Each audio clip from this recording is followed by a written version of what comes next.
Hello friends and welcome back to your channel smart traders club. शुरुआत करेंगे India VIX के साथ में 20.31 पे काम करता हुआ नजर आ रहा है, जो कि इंडिकेट कर रहा है 11.70% या तो 2.69 पॉइंट्स के फॉल को।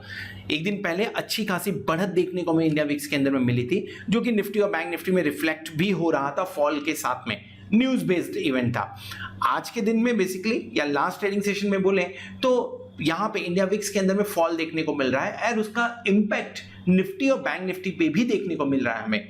निफ्टी 14,500 पे काम करता हुआ नजर आ रहा है, 500 के ऊपर सक्सेसफुल क्लोजिंग दे पाया है, और बैंक निफ्टी 31,757 पे काम कर रहा है, जो कि लगभग पुरानी क्लोजिंग से 965 पॉइंट्स अप है। सो दोनों ही इंडेक्स के अंदर में पॉजिटिव मोमेंटम नजर आया हुआ है। निफ्टी फ्यूचर के बारे में बात करें तो 14,556 पे काम कर रहा है, और बैंक निफ्टी फ्यूचर 31,840 के आसपास काम करता हुआ नजर आ रहा है। सो दोनों फ्यूचर प्रीमियम में काम कर रहे हैं। निफ्टी एंड बैंक निफ्टी ने गेन किया हुआ है, इंडिया विक्स गिरावट के साथ काम कर रहा है, जो कि एक पॉजिटिव इंडिकेशन है। इंडिया विक्स गिरावट के साथ में काम करना पॉजिटिव इंडिकेशन माना जाता है, बट अभी भी ये 20 के आसपास में ही है। एंड एनी लेवल अगर मान के चले ये 18 के नीचे जाता है तो रैली कंटिन्यू हो सकती है, एंड अगर ये 24 के ऊपर जाता है तो फॉल कंटिन्यू हो सकता है। चांसेस इन सब चीजों के बनते हैं, लेकिन इसी के साथ में डेरिवेटिव डेटा भी कुछ पॉजिटिव इंडिकेशन आज के दिन में देते नजर आ रहे हैं। कल के दिन में हमने देखा था 12/4/2021 के डेटा में 50% के नीचे जाते हुए नजर आए थे हमें एफआईए के लॉन्ग पोजीशन। शार्प रिकवरी 8.16% की वहां पे, एंड अब जो पोजीशन बनी है वो 58.07% के आसपास की बनी हुई है। एक ही दिन में 8% का गेन कर जाना इसे कितना पॉजिटिव लेना चाहिए। इनफैक्ट अगर बात करें तो इस समय मार्केट जो है वो पूरे के पूरे न्यूज़ के ऊपर में काम कर रहे हैं, एंड न्यूज़ के चलते हुए कल के दिन में जिस तरह का महाराष्ट्र के अंदर में लॉकडाउन अनाउंस किया गया है, उसका इंपैक्ट हमें 15th को देखने को मिलेगा मार्केट के अंदर में। सो इस तरह से 8.16% का गेन कर देना, इसे पॉजिटिव माना जाना चाहिए? बिल्कुल पॉजिटिव नहीं माना जाना चाहिए, ना ही निगेटिव माना जाना चाहिए, इसे न्यूट्रल माना जाना चाहिए। मैं क्यों बोल रहा हूं, एक दिन पहले निगेटिव था, डेफिनेटली अच्छी खासी फॉल हुई थी, लेकिन आज 58 के आसपास में अबो 60-65 होता है तो एफआई की लॉन्ग पोजीशन थोड़ी पॉजिटिव साइड में होती है। सो ओवरऑल मैं इसे न्यूट्रल मान के चल रहा हूं, एंड एक्सपायरी डे में काम करने के लिए हम न्यूट्रल होके जाएंगे एफआई की लॉन्ग पोजीशन के साथ में। इंडेक्स फ्यूचर के अंदर में मजबूत खरीदी आई है 1995, लगभग 2000 करोड़ की इंडेक्स फ्यूचर, और स्टॉक फ्यूचर में 1304 करोड़ की बाइंग देखने को मिल रही है। यानी डायरेक्शनल बाई की बात करें तो लगभग आपको 3300 करोड़ की वन वे डायरेक्शन में बाइंग देखने को मिल रही है, और इसके चलते ही आपको इंडेक्स के अंदर में अच्छा खासा गेन देखने को मिला हुआ है। दूसरी चीज, अगर मैं स्टॉक फ्यूचर देखूं तो स्टॉक फ्यूचर के नंबर दमदार है। अब दमदार होने के पीछे रीजन आप ये समझिए क्या हो सकता है। स्टॉक फ्यूचर्स के अंदर में जिन्होंने बाइंग की है, इसके चलते हुए डेफिनेटली आपके इंडेक्स के ऊपर इंपैक्ट तो पड़ा हुआ है, जिसके चलते हुए इंडेक्स ऊपर गया है। उसी के साथ में इन्हें भी ये भी मालूम है कि ये बाय करने पे ऐसा होगा, तो डेफिनेटली इंडेक्स फ्यूचर को भी लॉन्ग किया गया है। सो ओवरऑल यहां से पॉजिटिव इंडिकेशन आ रहा है। अगर ये डेटा 10 डिजिट में होते तो मैं इसे न्यूट्रल रखता था, लेकिन फिलहाल पॉजिटिव इंडिकेशन आ रहा है डेरिवेटिव डेटा से। अब किस तरह का काम हो सकता है थर्सडे को, जैसा मैंने पहले बताया न्यूज बेस्ड काम हो रहा है, तो न्यूज बेस्ड के अंदर में काम आपको देखने को मिलेगा ये जो लॉकडाउन होगा उस लॉकडाउन के इफेक्ट के ऊपर में। नाउ 13 अप्रैल को एफआईआई की सरप्राइजिंगली 731 करोड़ की कैश में सेलिंग देखने को मिल रही है, और DII 243 crore rupees. Neutral view यहां से आता है। एफआईआई कल 1700 से आज 731 करोड़ रुपए आ गया है सेलिंग के मामले में। सो जो 3300 करोड़ की डायरेक्शनल बाइंग हुई थी उसके अंदर में से 700 करोड़ निकाल दीजिए तो लगभग आप 2600 करोड़ तक जाते हैं। फिर भी 2600 करोड़ की बाइंग देखने को मिल रही है मार्केट के अंदर में। ओवरऑल एफआईआई डीआईआई का डेटा देखेंगे तो दोनों ने मिलके नेट बेचा ही है, लेकिन फिर भी मार्केट ऊपर की तरफ जाते हुए नजर आ रहा है। एफआईआई का डेटा कैश सेगमेंट में नेगेटिव है, बट डीआईआई का डेटा पॉजिटिव, यहां पे पॉजिटिव से न्यूट्रल के काम करते हुए नजर आ रहा है। सो ओवरऑल यहां से आप एक न्यूट्रल व्यू लेके जाइए। एक दो दिन और अगर नेगेटिव इंडिकेशन मिले, या हो सकता है एक्सपायरी के दिन में आपको 731 करोड़ से कम का नंबर देखने को मिले, सो ये न्यूट्रल व्यू में ही कंटिन्यू होता हुआ नजर आएगा।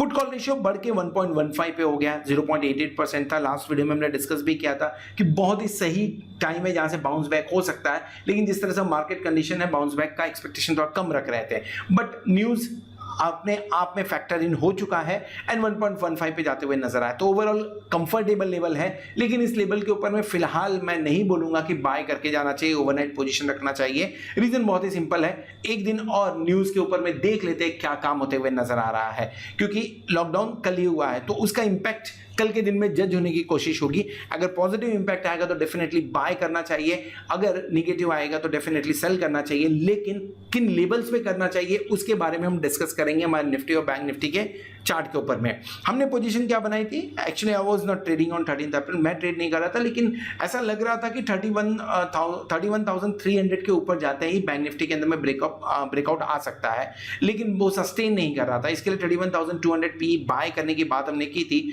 325 रुपीज के आसपास में बाय किया था हमने, 300 पे स्टॉप लॉस हिट हुआ, लगभग वहां पे 7.69% का लॉस हमने बुक किया हुआ है। सो ओवरऑल अगर आप हमारे प्लैटिनम मेंबर्स हैं तो आपको ये सारे ट्रेड्स आपके मोबाइल पे, व्हाट्सएप पे या तो YouTube के कम्युनिटी ऐप पे मिल रहे होंगे, और अगर नहीं मिल रहे हैं तो आप 8291802926 पे कांटेक्ट कर सकते हैं, व्हाट्सएप कर सकते हैं या वहां पे कॉल कर सकते हैं, सो दैट मेरी टीम आपको प्लैटिनम मेंबरशिप के बारे में ज्यादा डिटेल दे सके और आपके ये मोबाइल के ऊपर में ये ट्रेड डिलीवर करने में हेल्प कर सके। चलिए आगे बढ़ते हैं, समझने की कोशिश करते हैं कि निफ्टी और बैंक निफ्टी एक्सपायरी दिन के अंदर में कौन से लेवल्स के अंदर में काम करते हुए नजर आ सकता है हमें चार्ट के ऊपर। सो दोस्तों इस वीडियो में हम डिस्कस करने वाले हैं निफ्टी के बारे में। निफ्टी के 13th के चाल को देखें या मूव को देखें तो पहले देखिए नीचे की तरफ हमने जो ओपनिंग की थी वो 14,400 के नीचे की हुई, पहले ही कैंडल में बड़ा मूव देखने को मिला, डाउन जाते हुए नजर आया, लेकिन फिर रिकवर हुआ 14,450 के आसपास में रेजिस्टेंस एंड देन नीचे 150 पॉइंट फॉल, देन फिर ऊपर, मतलब एक वोलेटाइल सेशन बार बार आपको लेवल्स देखने को मिल रहे थे एंड लास्ट में जाते जाते 2 बजे के आसपास में ब्रेकआउट देखने को मिला जो कि 14,500 के आसपास की क्लोजिंग देता हुआ नजर आया हुआ है। एक रैली आप मानिए बढ़िया रैली थी, तो क्या निफ्टी पॉजिटिव हो चुका है? जो एक लेबल होता है कि न्यूट्रल है, पॉजिटिव और नेगेटिव है, क्या है पॉजिटिव हो चुका है? मेरे हिसाब से अभी तक पॉजिटिव नहीं हुआ है, और ये कब तक पॉजिटिव नहीं होगा? जब तक ये 2 क्लोजिंग 14,600 के ऊपर नहीं रहता है। पॉजिटिव से मेरा मतलब है फिलहाल नेगेटिव है। सो 14,600 से 14,800 के बीच में न्यूट्रल व्यू बनता है और 14,800 के ऊपर पॉजिटिव व्यू बनता है। सो 14,600 के आसपास जाने के बाद में एक बार रिएक्शन तो देखना बनेगा इसके अंदर में। अब क्या हो सकता है, जिस तरह से अनाउंसमेंट हुआ है, हो सकता है मार्केट इसे पॉजिटिव ले, हो सकता है मार्केट इसे नेगेटिव ले। नाउ क्यों पॉजिटिव ले सकता है उसके बारे में बात करते हैं, क्योंकि जितना स्ट्रिक्टली एक्सपेक्टेशन था वैसा कुछ नहीं दिख रहा है, तो एक बार पॉजिटिव मूड आ सकता है। नेगेटिव क्यों हो सकता है? क्योंकि गवर्नमेंट ऑफिसेस सब चालू हैं लेकिन प्राइवेट ऑफिसेस सब बंद किए गए हैं, और अपने जीडीपी में प्राइवेट ऑफिसेस का अच्छा खासा कंट्रीब्यूशन है। इसके अलावा बहुत सारे स्टेट्स में हाई कोर्ट्स ने भी कहीं ना कहीं ये अनाउंस किया हुआ है कि गवर्नमेंट्स को लॉकडाउन के बारे में सोचना चाहिए। तो महाराष्ट्र ने शुरुआत किया है, आगे जाके गुजरात, उत्तर प्रदेश जैसे जगहों पे भी लग सकता है। गुजरात में लगेगा तो ज्यादा इंपैक्ट और पड़ते हुए नजर आ सकता है। तो नेगेटिव पॉजिटिव क्या चीजें हों वो समझना पड़ेगा। इसके चलते हुए 2-3 लेवल के ऊपर हम डिस्कस करेंगे। पहला, कोई भी पॉजिटिव मूवमेंट अगर 14,700 के ऊपर गया तो ही एक्सपेक्ट करिए, अगर इंट्राडे 14,700 के ऊपर गया तो ही एक्सपेक्ट करिए कि आपको बढ़िया शॉर्ट कवरिंग देखने को मिलेगी एंड 14,781 और लेट्स से 14,800 के लेवल सेम डे देखने को मिल सकते हैं। मैं यहां से लगभग 200 पॉइंट ऊपर की बात कर रहा हूं क्योंकि पॉजिटिव मोमेंटम की बात हो रही है। अगर मान के चलिए 14,700 के आसपास की ओपनिंग हुई एंड मार्केट सस्टेन नहीं करता है, मार्केट वहां से ये जिस तरह का रेड कैंडल बना है उसी तरह का रेड कैंडल बनाना चालू करता है, तो डेफिनेटली आपको यहां पे एक बार शॉर्ट क्रिएट करना चाहिए 14,700 के आसपास में। स्टॉप लॉस आपका होगा 14,781 का, और आपका जो टारगेट बनेगा, target will be first target 14,566 के आसपास का बनेगा। एक बार झटके में ये लेवल आ सकता है। अगर गैप अप ओपनिंग होती है तो इन नजरों पे, इन लेवल्स पे नजर रखिएगा। दूसरा, अगर गैप डाउन ओपनिंग हुई तो गैप डाउन ओपनिंग हुई तो बढ़िया बाय करने का तरीका का होगा 14,300 के आसपास में। ये भी लगभग 200 पॉइंट नीचे ही काम कर रहा है। सो अगर आप एग्रेसिव ट्रेडर हैं तो 14,350 को भी कंसीडर कर सकते हैं। अगर 14,300 या 14,350 दोनों में से कहीं पे भी आपने लॉन्ग बनाया हुआ है तो आपके लिए जो स्टॉप लॉस बनेगा वो 14,250 का बनेगा और टारगेट जो बनेगा वो 14,500 के आसपास का एक बार फिर से बनता हुआ नजर आएगा। चांसेस बनते हैं वहां तक जाते हुए नजर आए। अगर 14,250 टूटा डेफिनेटली मैं शॉर्ट करूंगा, टारगेट 14,030 के आसपास का होगा। सो ओवरऑल दो तरह के लेवल्स, गैप अप में क्या हो सकता है, गैप डाउन में क्या हो सकता है, इसके बारे में हमने डिस्कस किया। दोनों जगह पे अगर मार्केट सस्टेन करता है, गैप डाउन में अगर सस्टेन करता है तो ये लेवल हम लेंगे, अगर सस्टेन नहीं करता है तो definitely will short it again. अगर ऊपर की तरफ ओपन होता है और सस्टेन करता है तो डेफिनेटली हम इन टारगेट के लिए काम करेंगे, और अगर नहीं तो हम शॉर्ट करेंगे और ये हमारा स्टॉप लॉस बनेगा। क्यों बोल रहा हूं? क्योंकि मार्केट कल थोड़ा सा अलग ढंग से बिहेव कर सकता है इनिशियली जिस तरह से अनाउंसमेंट हुए हैं। अब तीसरा एक आउटकम बनता है कि अगर साइडवेज मूवमेंट हुआ तो मुझे ऐसा लगता है 14,566 से लेके 14,413 के बीच का मूव देखने को मिल सकता है। यहाँ पे बाय, यहाँ पे सेल करना बनेगा एक बार। सो तीनों तरह के मूव के बारे में हमने डिस्कस कर लिया, लेवल्स के बारे में हमने डिस्कस कर लिया है, कब पॉजिटिव होगा उसके बारे में हमने डिस्कस कर लिया है। ओवरऑल कैंडल के बारे में बात करें तो कैंडल जो आपका हो वो एक हरामी पैटर्न बनाता हुआ नजर आ रहा है जो कि पॉजिटिव माना जाता है एक फॉल के बाद में, लेकिन इसकी जो क्लोजिंग है वो क्लोजिंग इस कैंडल को निकालनी चाहिए, यानी 14,600 कितना 14,650 के ऊपर की एक बार क्लोजिंग मिल जावे तो माना जाएगा कि ये जो फॉल आया था इस फॉल का कुछ भी इंपैक्ट नहीं है। एनी हाउ ये जो गैप आपको देखने को मिल रहा है 780 से लेके 650 यानी 130 पॉइंट्स का गैप, ये एक बार रेजिस्टेंस क्रिएट करता हुआ नजर आएगा, बट ये भी फील हो गया तो आप पॉजिटिव मोमेंटम में नजर आ सकते हैं। कैंडल पॉजिटिव है, बाइंग देखने को मिली हुई है, न्यूज बेस्ड गेम होने वाला है, सो थोड़ा सा कॉशियस व्यू लेके काम करना चाहिए।